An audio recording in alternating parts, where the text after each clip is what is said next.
Over the past few years, we've seen a growing conversation about the Black maternal mortality rate, which is the rate at which Black women are dying from pregnancy-related complications. In this video, I want to talk to you about what Black mothers are dying from, why this problem is so persistent and growing, and in my opinion, as a Black mother and a doula, in what ways we can begin to fix this issue. So in this country, a Black woman is 3 to 4 times more likely to die from a pregnancy-related complication, which means she's 243% more likely to die than a white woman. The risk of death is not just during pregnancy, but it's also during birth and also the days, weeks, and months after birth. Now, many of these complications that are claiming the lives of Black mothers are preventable. In fact, over 50% of these complications are preventable or at least could be managed with modern medicine. Yet Black mothers are dying when they are right in the hospital and have access to quality care. And to be clear, this is not an issue that we can boil down to a certain set of risk factors like age, location, whether a person is wealthy or poor. Even when we look at the physical health of Black women before they become pregnant, it still does not make up for the large disparities we see between Black women and white women.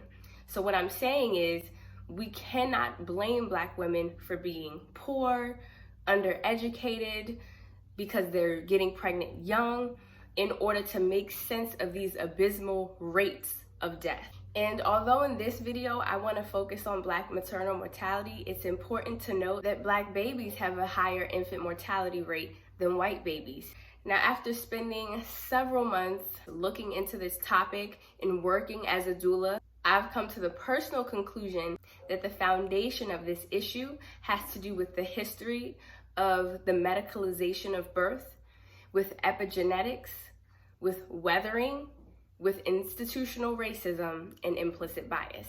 And in this video, we're going to go through all of these to really understand what is happening with Black maternal mortality. So let's break down each one of these components. So first, let's talk about the history of childbirth in America. Back in the 1800s, obstetrics and gynecology literally didn't exist. It was a new field of study. And one of the pioneers of women's health was Marion Simms. Now, he, in the 1800s, was a slave owner, and in order to educate himself, because there were no schools and there were no official programs for obstetrics and gynecology, he experimented on his personal Black slaves. We know this because he documented most of his work in medical records. One of the big issues at the time that slaves and women were dealing with was called vaginal fistulas, which is when there is an opening, a rip, a tear between the vaginal wall and the anus, or the vaginal wall and the bladder, which can lead to incontinence and infection and a slew of other medical problems. In order to fix this, Marion Simms decided to experiment on his slaves without anesthesia, because he held the belief, like many other white people at that time, that Black people truly did not feel pain the same way that white people did, and therefore they could withstand huge amounts of torture without dying. He would go on to perform hundreds of surgeries on 16-year-olds, 17-year-olds, 18-year-olds. He would go on to perfect this treatment and go on to open up a hospital where he treated wealthier white women. And of course, he would use anesthesia when he did those surgeries. But before it was perfected for the white women, Black female slaves had to be tortured numerous times. And what this did is it laid the foundation in the medical history, in the medical system, that not only do Black people not feel pain, but if they show signs of pain, which according to his medical records, they did in fact scream and thrash and beg for him to stop, it is okay to continue to let them be in pain. So we have the father of gynecology who held the ideology along with his peers who would watch him perform these surgeries, that It's totally okay to let a Black person be in pain and even torture them if that is what you want to do. Now, before anyone gets in their feelings and assumes that I am saying that white doctors are consciously allowing Black women to be in pain and allowing Black women to die, that's not what I'm getting at here. It's something much more complex happening under the surface. And to understand that, we have to look at epigenetics. So epigenetics is the study of changes in an organism based on gene expression rather than the alteration of the genetic code itself. So simply put, it's not about what genes you have, it's about which genes are turned on and which genes are turned off. Now, through various studies, epigenetics has proved that our atmosphere, our emotions, physical and mental trauma all can impact how our genes express themselves. An example of this is a study that was done on mice, where a group of mice was exposed to a certain odor. And when they smelled this odor, they were also given a shock. Now, they repeated this for several days, and then they began to expose the mice just to the odor alone, and they measured their fear response. And of course, there was an association built with the odor and the shock. So even when the shock was not present, just the smell of the odor alone would send the mice into a fight, flight, fear response. Then they went on to allow these mice to mate. They exposed the offspring of the original mice to the odor and measured their fear response. And it showed that even when those mice that were the offspring never experienced the shock, they still had a fear response when they smelled that particular odor that their parents were exposed to when they were shocked. Meaning they literally passed down intergenerational trauma, intergenerational fear, and intergenerational information about the environment. If you want to read more on that study, I will leave it linked down below. Now we have to ask ourselves, if a mouse could pass down genetic information about their environment, what could a human pass down? A human that was enslaved, tortured, had to deal with segregation, constantly living in fear, was not considered human. What kind of genetic information was passed down from that generation to the next? And how is that affecting not just our birth experiences, but our overall health as Black people? Because ultimately, this information is being passed down through our genes to give us a better possibility of surviving and thriving in our environment.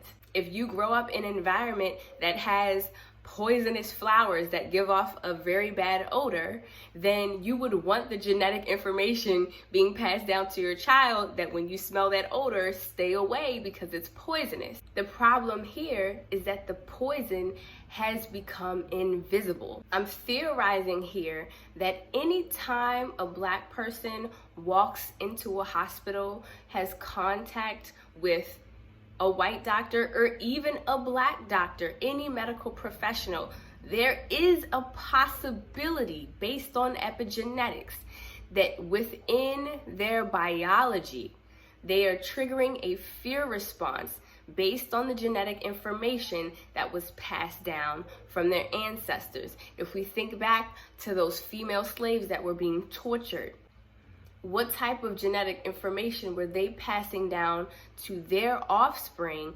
about doctors, about white men, about the medical system, about trusting the medical paradigm and the medical ideology?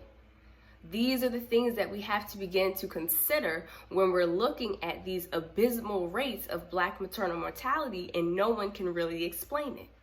Next, let's talk about weathering. Now, weathering is a term used to describe the allostatic load or the stress load that is constantly put onto Black people in America, the constant stress of racism, which can lead to premature aging and poor health outcomes like cancer, heart disease, strokes. Just think about for a minute the underlying current of stress that is constantly streaming through the communities of Black people.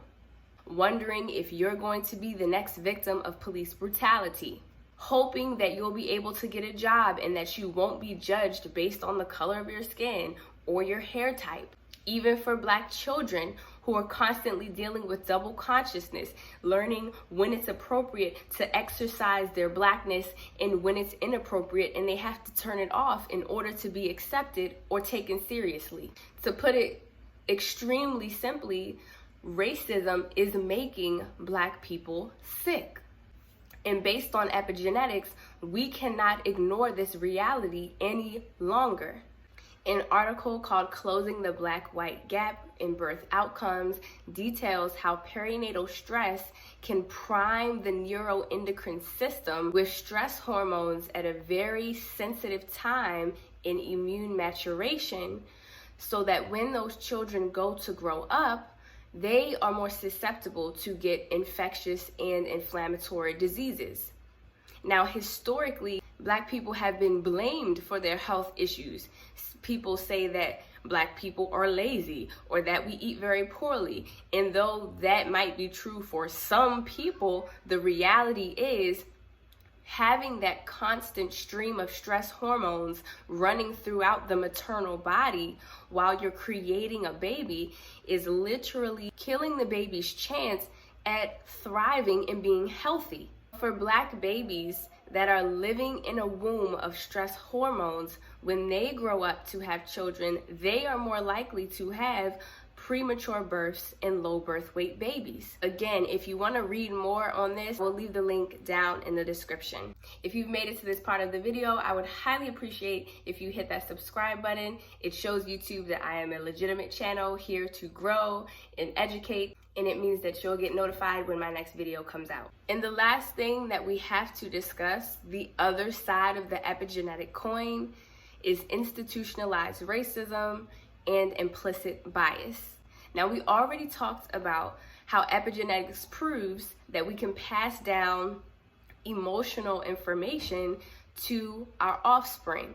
So for Black people, this may look like a lot of trauma being passed down from slavery, from the Jim Crow era, from after slavery when there was 100 years of lynchings. But we also have to look at the implications for white people and what was passed down through their DNA. And I know this is a touchy subject because we often want to place blame, but I think the best way that we can approach this is by unbiasedly, as much as we can, just look at what is in front of us.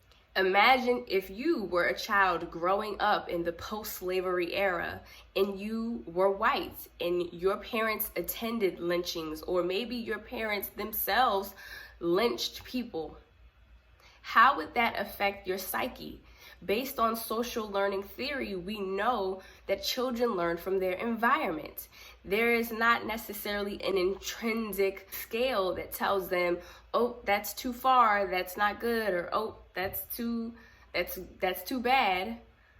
Children are highly impressionable.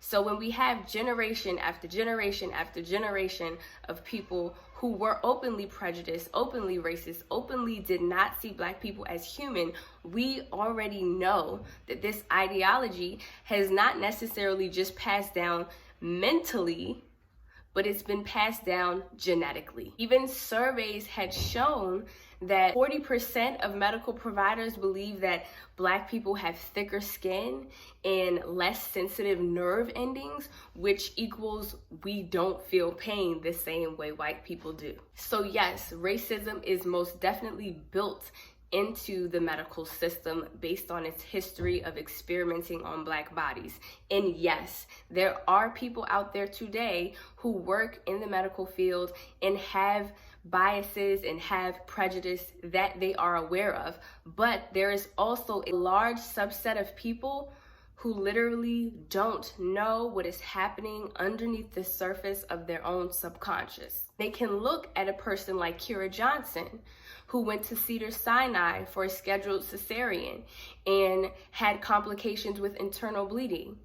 And her husband begged and begged and begged that somebody give her help. She was in pain. She looked horrible. And nurses looked him in the face and said she's not a priority. Unfortunately, when she did become a priority and when she did go to the OR, it was too late and she died. But when we hear these stories, we have to be able to look at them and say, was that person even aware of their implicit bias?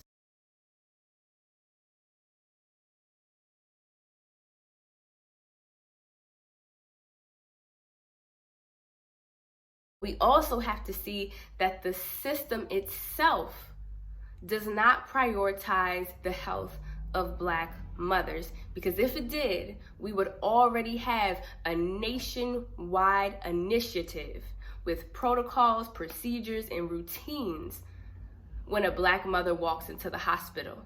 This does not exist. So that already tells us that Black mothers, from a institutionalized medical perspective, are not the priority. To close this video out, I want to talk about some possible solutions, because I know that spending so much time analyzing the problem is only going to take us so far. For starters, we need to improve the quality of prenatal care. It should be the same quality all across the board. People should not have to travel out of their county, hours away, just to get to quality care. Black women need proactive prenatal care, and they also need reproductive health, not just when they're pregnant, but before they're pregnant, after they're pregnant, in between pregnancies, because a lot of times Black women are dealing with other reproductive health issues that make birth and pregnancy a lot harder and sometimes even fatal. As I mentioned before, we really need a nationwide initiative. A little more closer to home, we need to heal the Black community.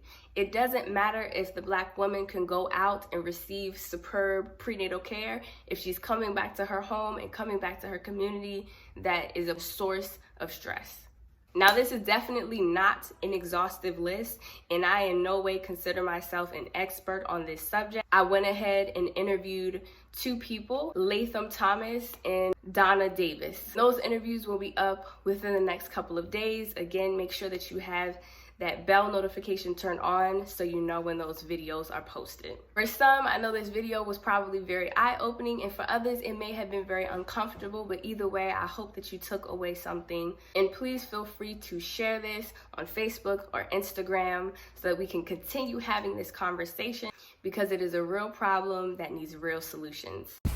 Living in the information age means we can learn new things every day, but can we retain it? If you like this video and you want to help yourself retain the information, you can check out the full article that I wrote on Black maternal health in my Patreon. The link is in the description.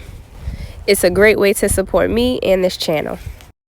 With that, my name is Olivia. I'm the creator of Her Holistic Path, where I give tips and deep insight about natural birth. I will see you in my next video. Peace.